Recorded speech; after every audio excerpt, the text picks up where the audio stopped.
What do you think about when you masturbate? Ano yung iniisip mo kapag nagsasarili ka? Ikaw muna. Ako, syempre, ikaw. Loko!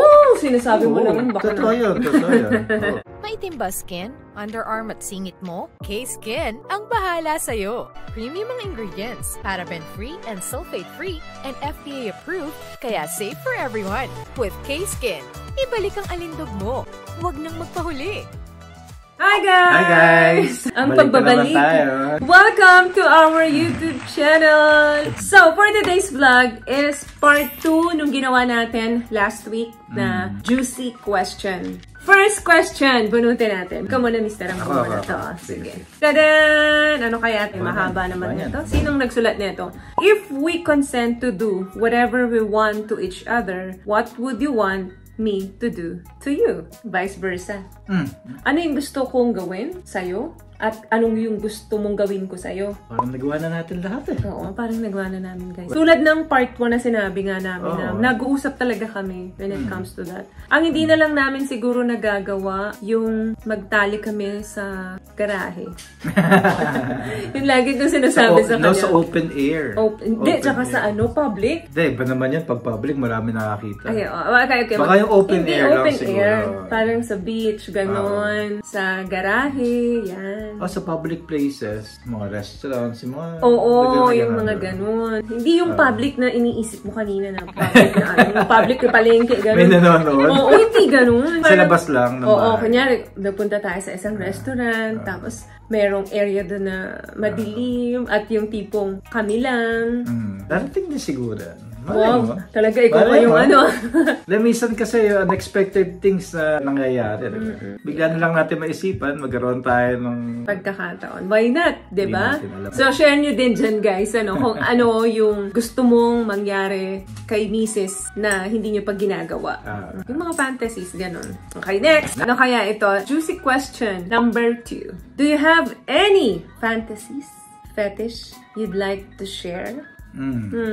Ano? Ako wala. Ikaw wala? Alam mo na yung mga gusto ko, di ba? Nasasabi ko na sa'yo. Ako, fantasies na gusto, wala din eh. Yun nga, yung kaninang sagot ko na sa public. Oo, sa public. Halimbawa, mall, ganyan. Alam mo yung, hindi yung place yung kabog ng dibdib mo kung paano. Yung parang, ano kaya yung pakiramdam? Yung parang may makakahuli sa'yo. Anytime may magbubulaga doon sa lugar. Parang mga role-playing siguro. Mga ganun. Parang teacher ako, ikaw estudyante. Ganun, hindi pa natin nagagawa. Pulis ako, pulis ako, ikaw criminal. Hulin mo ako, di pupusasan mo ako ngayon. Magiging powerless ako, siya yung powerful. So, alam nyo na yung mangyayari. With matching pa yun? Batuta. Ay, hindi, yung batuta. Hindi ko na kailangan siguro yan. Sa bagay. Yung iba, bang batuta to? Yung batuta yung nag-usapan natin. Tsaka pag gumalaw ka nang hindi naayon sa gusto ko, ipuputo ko to. Mga ganun, di ba? Dirty talk. Dirty talks. Pero ano lang yun yung gun na yun, laruan lang yun. Pero alam nyo daw, kapag sa mag-couple, sa mga babae, wag na wag nyong ipapakita yung buong katawan nyo sa mga husband nyo. Huwag kayo magbibihis sa harap ng asawa nyo. Ako, di ba, hindi mo pa ako nakita magbibihis? Hindi nga. Hindi pa. Kasi nandun palagi yung cravings nandun. Kulang na lang, manilip ako eh. Oo. Di ba, nandun? Kasi pag nakikita mo na lagi, wala ka nang sisilipin. Oo. Di katulad yung never niya pa ako nakitang nagbihis sa harapan niya or something. So, marami pa. At palagi ko hindi mangyayari yun. Pero na lang siguro kung may sakit ka, tapos pupunasan niya yung katawan ko, that's the only thing. The only time na mangyayari yun. Pero, hindi natin alam. Let's just cross the bridge when we get there. Okay, pang ilang juicy question na to? Pang-apat na to. Okay, pang-4th. So, what I love about this product, itong No More Dark Secret ng K-Skin, bukod sa may advanced whitening na siya, na kung saan pwede niyang matulungan na pumuti yung mga singit-singit mo, moisturizing, meron siyang anti-irritation, antibacterial, maintain healthy pH level. Hindi lang pambabae, meron din po tayong pang lalaki. What's your favorite place to touch yourself? That's not your genitals. Ako gusto ko, baby, yung sa dito, sa legs. Saan yung likod, syempre. Likod. Ay, kasi maraming nerve endings. Dito? Sa inner thigh. Basta lahat yan. Siguro sa inner thigh, mas sensitive. Oo. So ako, wala. Lahat? Hindi. Yung, except sa genitals, sa breast. Oo. Except din to sa breast. Oh. So, hindi pa rin to kasama. Ako siguro sa, Leg. sa leeg. Malakas yung kiliti ko talaga sa leeg. Kaya di ba pag dumarating ka, sumusuksok ka lagi sa leeg ko, nagpipipiglas ka agad ako.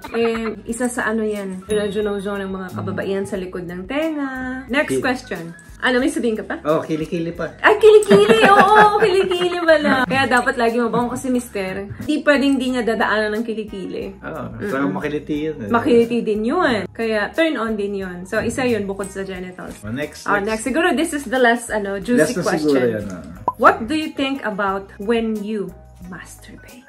Ano yung iniisip mo kapag ka nagsasarili ka? Ikaw muna. Ako, syempre, ikaw. Loko!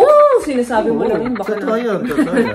Wala nang iba, di ba? Talaga? Kasi di ba yung iba, naggaganon sila. Iniisip nila yung mga artista, yung mga napapanood nila, or meron silang pina-fantasy pa rin talaga hanggang ngayon. Hindi na ako nakakot. Wala ka na doon. Bihirang-bihira naman kasi, pero syempre. Bihirang-bihirang alam. Yung nagkasarili. Hindi ako convinced doon na ako.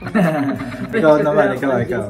Ano naman na iniisip mo? Hindi, kasi sa tuwing gagawin natin yun, pag LDR, ikaw, kasama kita eh. Talaga? Kung hindi naman kay Mr., hindi ko magagawa yun eh. Sa bagay. Oo. Alam nyo guys, pag nasa Philippines, pag sobrang dami mong ginagawa, hindi mo na minsan may isip yan. Busy ka kasi. Sobrang busy ko. Tulog lang ang pahinga. But of course, si Mr., syempre, alam nyo na lalaki, tapos as a wife, may responsibility ka. So, kailangan ipakita mo din kay Mr. na hinahanap mo siya. So, walang iba. Of course, si husband. Hindi hipokrita. Totoo yun. Alam nga naman, imagine ko si Sino? Yung si Chris Evans? Oo. Chris Evans. Kasi crush ko yun eh. Crush nito yan. Pero wala Minsan iniisip ko kamukha ko ba si Chris Evans? Mas pogi ka dun, babe. Sino ba naman ang magmamahalan dito, no? Kundi kaming dalawa. Magbubulahan, kundi kaming dalawa. So, malabo naman yun. Kasi hindi naman sexual fantasy ko siya. Crush ko lang siya. Wala akong pagnanasa sa kanya. Sorry, Chris Evans. But, I like him. Joke lang. Hindi, nagugustuhan ko lang yung nag-imagine ka na naman. No, hindi talaga. Yung profile niya. Gusto ko lang talaga yung aura niya. Kasi ang amo ng mata. Yun lang. Hayaan mo na si Chris Evans. So, I think that's it for today's vlog. So, I hope nag-enjoy kayo sa mga chismisan natin dito na alam kong yan palagi ang inaantay nyo, no? So, I hope na bigyan namin kayo ng magandang mood today. So, see you guys on our next video. Okay, bye! God bless you all.